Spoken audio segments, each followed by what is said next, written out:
بتصرفي فلوسِك كلّها على علاج التصبغات والبقع وبرضه ما فيش نتيجة؟ لأ وكمان بتزيد وأنتِ أصلًا بتعالجيها؟ هاقول لِك في الفيديو ده إيه الروتين اللي هيجيب نتيجة معاكِ فعلًا، وإيه الغلطات اللي ممكن تكوني بتعمليها بتبوظ العلاج وبتزودها أكتر. أكبر غلطة في علاج التصبغات إنِّك تمشي على الروتين بالترتيب الغلط، هاقول لِك إيه هو الترتيب الصح خطوة خطوة. أول حاجة في علاج التصبغات هي منتجات التفتيح. هنا محتاجين مواد تشتغل على التصبغات فعلًا، يا أزيليك أسيد يا جلايكوليك أسيد، زي أزوديرم أو أنوا وسيرامات الجلايكوليك أسيد زي زي أوردينري أو ديرماتين. وفي منتجات تفتيح بتعمل خلطة ذكية جدًا إنها بتشتغل على التصبغات بكذا اتجاه، تقشير الجلد وتقليل نقل وإنتاج الميلانين في نفس الوقت زي سكين سيوتيكال أو أنوا. علشان المنتجات تشتغل من غير ما تهيج بشرتك لازم تختاري واحد يقوي حاجز بشرتك ويهديها حسب نوعها، زي السيرامات السنتيلا من يورياش أو ديرماتين، أو مرطبات قوامها أتقل شوية بس مناسبة لنوع بشرتك زي بوكيتو أو فيشي نورماديرم مرتين في اليوم خاصة بعد علاج التصبغات.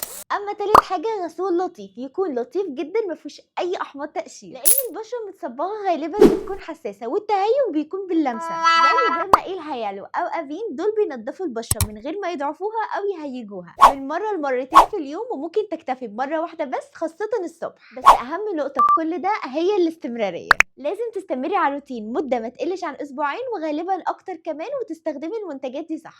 هتقولي أو هتقوليلي ما أنا مستمرة فعلا بس المشكلة إن التصبغات بتزيد بدل ما تقل. ده ممكن يحصل غالبا بسبب غلطة من الغلطات دي، ما يمكن في غلطة من دول بتحصل معاكم.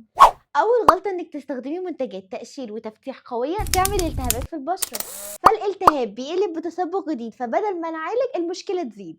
تاني حاجة إن في منتجات كويسة جدا لدرجة إن الطبقات المتصبغة على السطح بتتشال فتظهر الطبقات المتصبغة تحتها أكتر، فتتخيلي إنها بتزيد بس الحقيقة إنها بتتشال بالتدريج. تالت غلطة ودي الأشهر إنك تبقي ماشية كويس جدا على العلاج بس مش ملتزمة بالسان سكرين. الشمس في الحالة دي بتبقى شديدة جدا على بشرتك وبتبوظ نتيجة العلاج والتصبغات بتزيد أكتر وأكتر. أما آخر غلطة إنك تكوني بتاخدي أدوية بتزود تكوين التصبغات في الجلد وأنتِ مش واخدة بالك، عشان كده مش كل زيادة في التصبغات معناها إن المنتج وحش. قولي لي بقى في الكومنت بتستخدمي إيه حالًا لعلاج التصبغات واسم المنتج عشان أقول لِك تستخدميه صح إزاي ويجيب نتيجة معاكِ.